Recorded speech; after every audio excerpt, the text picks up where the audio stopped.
of the ultimate New Zealand road trip. You envision yourself instantly driving past snow-capped mountains, crystal blue lakes, and vast open fields. But first, let us talk about one very important aspect you need to know before you step out into that beautiful landscape. Biosecurity. New Zealand has some of the absolute strictest biosecurity laws on the planet to protect its ecosystem. Because it is an island nation, its unique flora and fauna are incredibly vulnerable to outside pests and diseases. To protect this beautiful ecosystem, the country has strict biosecurity laws, and as visitors, helping preserve this paradise is part of the adventure. When you land, you will need to declare any food or outdoor gear. Even a forgotten apple in your backpack or a bit of soil on your hiking boots can lead to an instant $400 fine. Before we even got on that plane, we actually ensured our shoes, bags, clothing were completely spotless. It is a small effort, but it is how we show respect for the land we are about to explore. So welcome to New Zealand.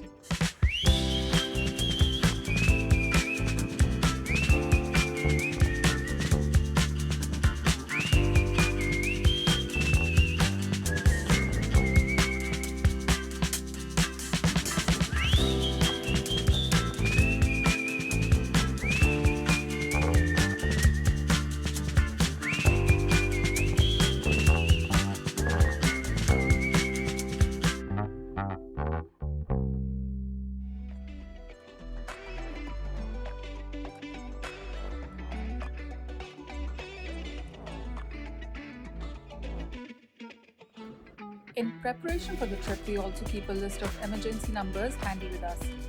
There are dedicated helplines for emergency responses from the police, fire, or ambulance. These calls are free if you are in New Zealand. There is also a dedicated helpline number if you feel unwell, and it is available 24 hours a day, 7 days a week. So once you deboard the plane, you will first head towards immigration. Keep your passport, visa, prints of your onward return, hotels, car rental, insurance, and your NZTD or the New Zealand Traveller Declaration handy for immigration. Everyone travelling into New Zealand must complete a declaration, including New Zealand passport holders. Now, this declaration can be completed online in the 24 hours before you start your journey to New Zealand. Once you make it through customs, it is time to pivot into logistics. Skip the social media scroll and use that time to activate your local eSIM and book your transport to your accommodation. Christchurch has rideshare services and local Christchurch alternatives are also available. The main taxi and rideshare pickup is located outside the international arrivals area at door 7. For rideshare services like Uber, you simply follow the signs to the designated pickup zone behind the purple Express Park building. From there, it is an easy 11-kilometer ride into the heart of the city.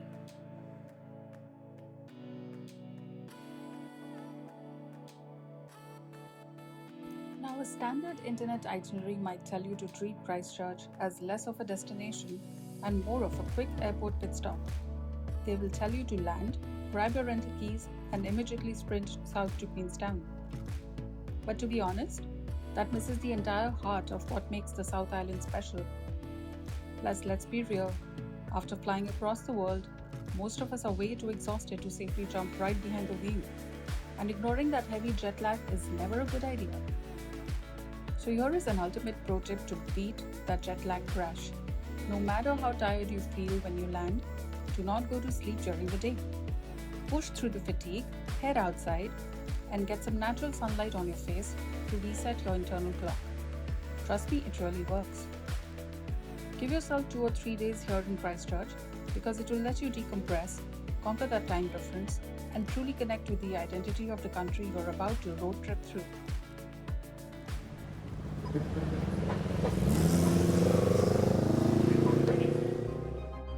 We deliberately chose to spend 3 full days exploring Christchurch, historically known to the Maori as Ototahi. named after the significant settlement on the Avon River. And skipping it means missing something special. Christchurch is a living, breathing masterclass in human resilience. Following the devastating 2011 earthquakes, this city did not just rebuild, it completely reimagined what a modern city could be. When you walk these streets, it will feel very distinct from other parts of the world. You'll see a hyper-futuristic glass library beside a historic church spire. Because we stayed here across multiple legs of our journey, we decided to run an extensive accommodation experiment. In this experiment, we tested 3 entirely different styles of lodging. And we found this to be a winning formula that completely changed the game, and I will tell you why. First up, the Sleek City Hotel. We booked a king room at the Christchurch City Hotel right on Colombo Street. Location-wise, unbeatable. It is a mere 200 meters from the main bus interchange, making city exploration completely effortless. But there's a catch. Our room had no window. It's perfect for curing jet lag in pitch black silence, but it can feel a bit like a luxury bunker if you stay too long.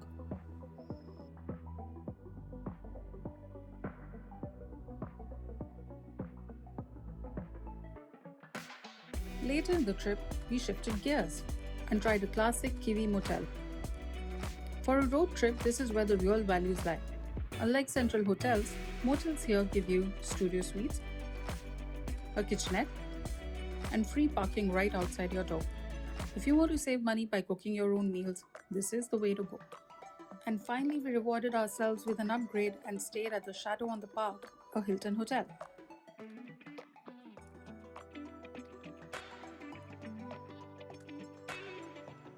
Tucked away right next to Hagley Park, it feels like a secluded 5-acre resort, complete with its own moat and beautiful gardens. We booked this stay at crucial points of our trip, where we knew we needed the rest and extended unhindered sleep.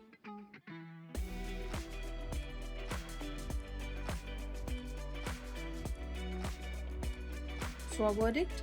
Split your trip. Use a central city hotel for your initial car-free exploration, but pivot to motels and local Airbnbs the second you collect your rental car to avoid massive central parking fees. You can treat yourself to a beautiful luxury stay as a reward for tackling the massive undertaking but incredible adventure that New Zealand can be.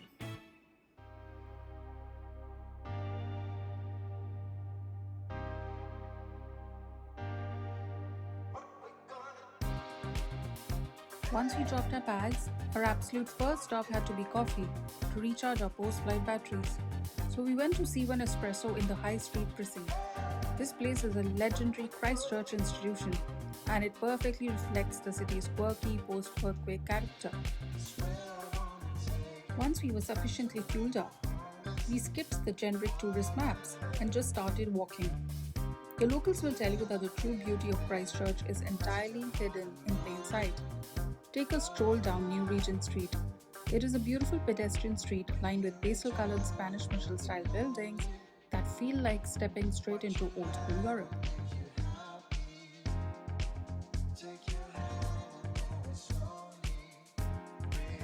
From there, wander over to the Riverside Market.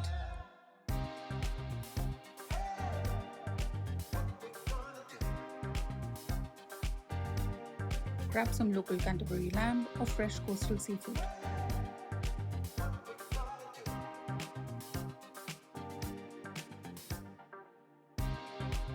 Pull up a seat and just people watch. Next, we headed just out of the city centre to Mount Cavendish to ride the Christchurch Gondola.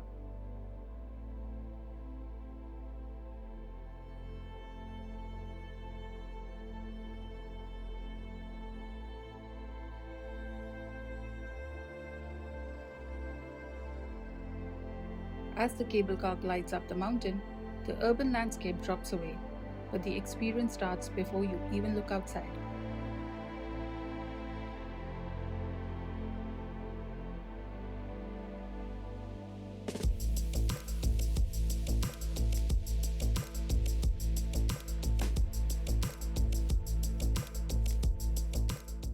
At the top summit station, they take you through a time tunnel history movie ride. Welcome to Otontai, Christchurch.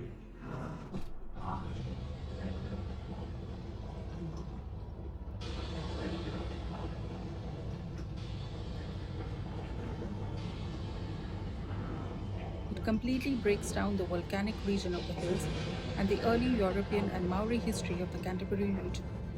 It added so much context to what we saw next. Stepping out onto the observation deck, the views were absolutely jaw-dropping.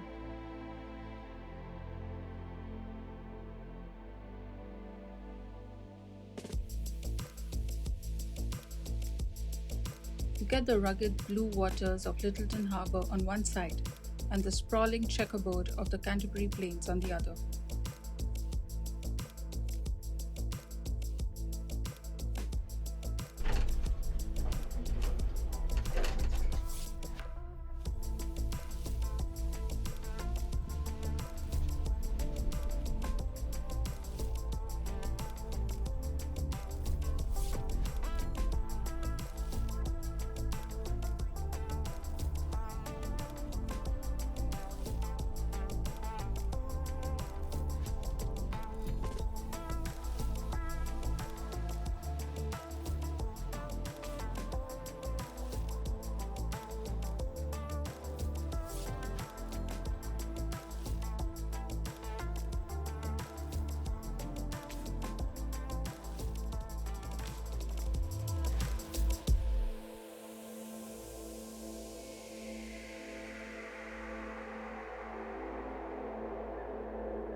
To board a bus, signal the bus driver if you're waiting at a quiet bus stop. And remember to always greet the drivers, they will be happy. To pay for public transport in Christchurch, you'll either need cash or a metro card. Fares are determined by zones, which are based on the distance of travel. So the more zones you travel through, the higher the fare. When you pay by cash, you get a free transfer to another bus route within 2 hours using your ticket. When you use a metro card, you get an unlimited number of transfers within those 2 hours. More to the point, the metro card gives you at least 25% off the fare price. This card is only worth getting if you are planning on staying in Christchurch for a while, as you have to buy the card for 10 New Zealand dollars and it has to be topped up with a minimum of 10 New Zealand dollars. All you need to do with the prepay smart card is load it up with some money, tell the bus driver your destination and swipe it on the electric car reader. To buy your metro card, you can order it online or go to one of the many metro card agents such as the bus interchange or any library. Now remember to bring a valid ID card or go in with an already completed application form from the metro website.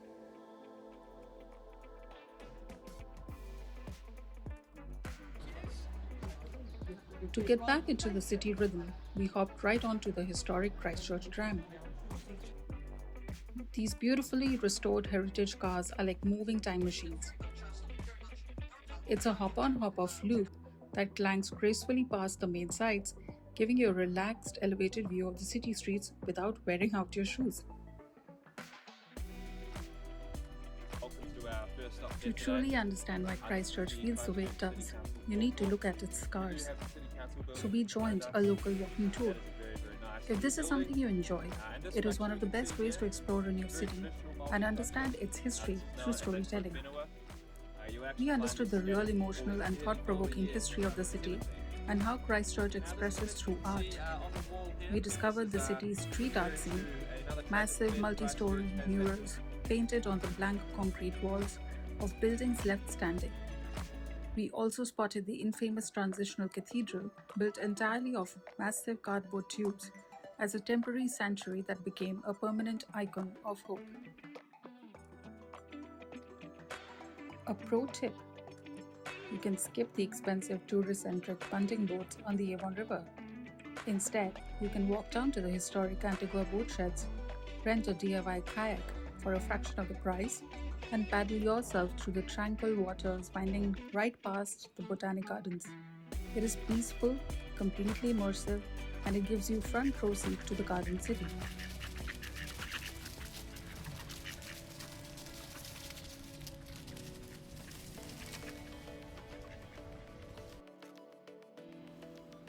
If you want to experience a true cornerstone of Christchurch's living culture, you have to visit Ballantyne's department store on the corner of Cashel and Colombo Streets. Established way back in 1854, this isn't just a shop. It is officially New Zealand's last great independent department store powerhouse. Walking through the massive, beautifully designed space feels like stepping into premium European retail, but it's deeply rooted in Kiwi heritage.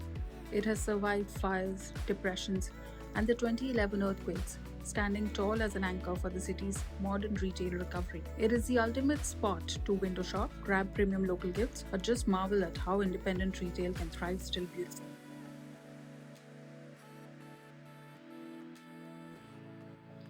To celebrate our final evening in the city, we headed upstairs at the Riverside Market alongside some incredible hand-stretched wood-fired pizzas and maple chili glazed calamari.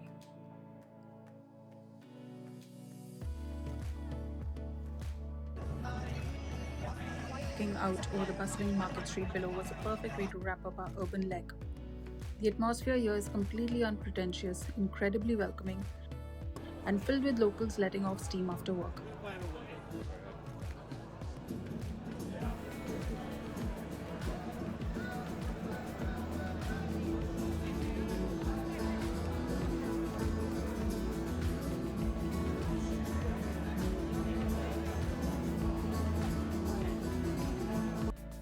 Christchurch isn't just a place where you pick up a rental car and leave. It is a city that demands your time, respects its history, and rewards anyone willing to explore beneath the surface. So I suggest you stop doing rushed travel itineraries. If you want to see how this wild South Island adventure actually unfolds, well, subscribe to the channel right now, because in the next episode the engine finally starts and we are hitting the open coastal highway north towards Kaikoura. You really don't want to miss it. So see you in episode 2.